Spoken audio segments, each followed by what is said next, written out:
I posted this photo on Facebook Marketplace before I even finished sanding it and staining it, and I sold 2 of them. Now I've sold 6 of them, and I'm about to sell my 7th, and I'm gonna show you how I make it with just one 2x10 in less than 1 hour. That's $60 in profit, less than 1 hour, super easy build. You can batch these out. This is a project that you're gonna wanna know how to make. You're gonna wanna cut your 2x10 into 4 different pieces. First at 34 inches, the next one at 28 inches, and then 2 pieces at 17 inches. All right, so we've got those cut. 2 at 17 inches, 1 at 28 inches, and then 1 at 34 inches. What we need to do for the 28-inch piece and then the 2 17-inch pieces is give them an angle on the edge here. The angle is going to be 22.5 degrees. I'll tell you a little bit more about that in a second, but we're gonna go over to the table saw and we're gonna get those cut on the table saw. So, got the miter sled, we've got the table saw at 22.5 degrees. Now we're gonna raise it up, make sure that it is higher than the piece. And now what we're gonna do is cut that 22.5 degree angle right on the edge of here. So we don't wanna take off any more than we need to because we wanna make sure we have as much height on the bench as possible. So we're just gonna line it up to this line right there and then make our cut. You wanna do this with both of your 17-inch pieces, and then we'll flip and do the other side.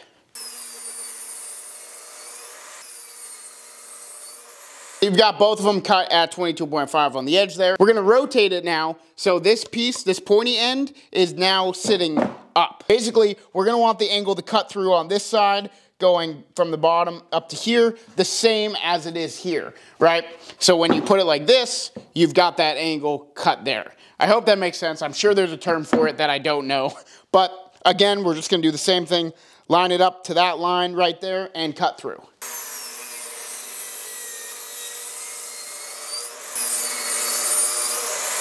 So both of those are cut. Now, if you line them up perfectly, both against that line, both of these should be the exact same size, which it looks like these two are. Nicely done, Peter. So these are going to be your legs, like that, and obviously we'll do some more work. So these pieces are done. Now we're gonna move on to the 28-inch piece. That one we're gonna cut a little bit different, so let me show you that. First things first, you're gonna do the exact same thing you just did. Line this up to that line right there, cut through. Now, we're going to cut this side the opposite of what we just did. So, this side we just cut like that, and we're gonna cut this side the same way. So it's kind of making a trapezoid. That's the right shape, right, John? Yeah. All right, I passed geometry. So you're making a trapezoid, okay? So this is gonna be the bottom shelf of your bench. So again, go ahead, line it right up to that line, cut away. Hard part's over. All right, you're gonna have these scraps, these little angled scraps. Save these. These will help you while you're putting the piece together. Now, as you see, we did not do anything with this top piece. This is our top piece, no angled sides. So what we're gonna do, put that one aside, and then let's take our angled legs. First thing you're gonna wanna do is look at both sides of this piece, decide which one you want to be on top. I'd like this one to be on top, top facing down. Now, go ahead, grab your tape measure, and you're gonna measure 7 inches in from each side. 7 inches. 7 inches. Now, you're gonna wanna make a straight line from one side to the other. So you'll probably have to measure a couple times on each side at 7 inches.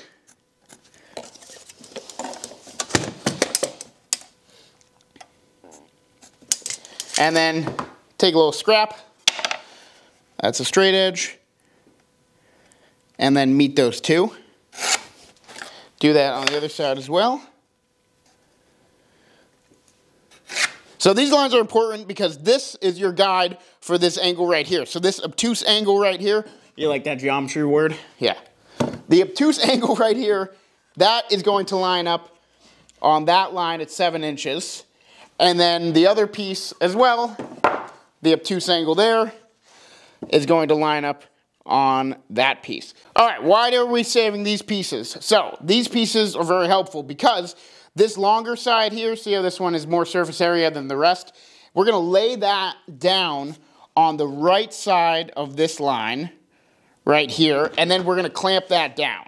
Then we're gonna take some glue and we're gonna glue right down here.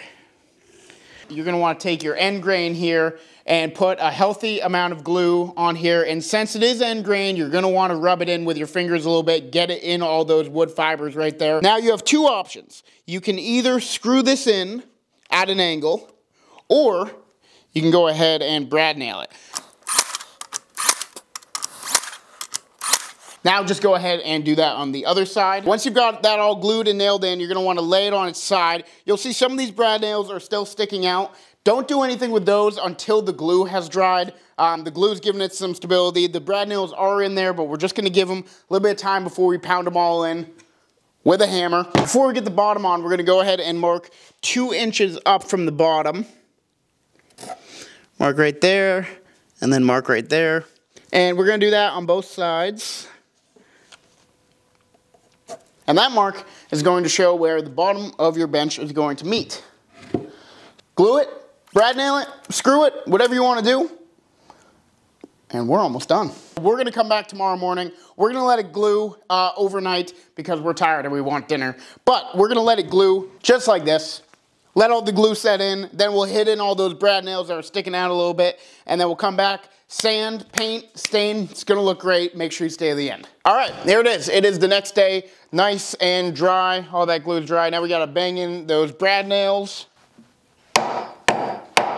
So now we're gonna go ahead and sand it. We're gonna start at 120, work our way up to 220, and then we're going to stain the top and this bottom shelf this nice honey walnut that we've been liking, and then we're gonna paint the legs white. This is gonna kind of give it that farmhouse coffee table look. I think it's gonna look good, and it's also what the customer requested, but John and I have been wanting to do something like this for a while, so perfect timing.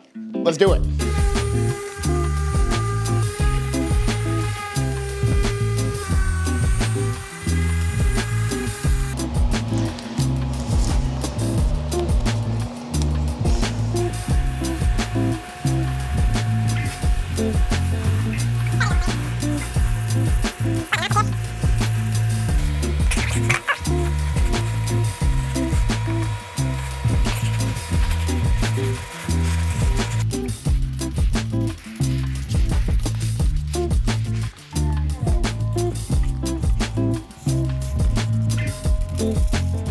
Well guys, here it is.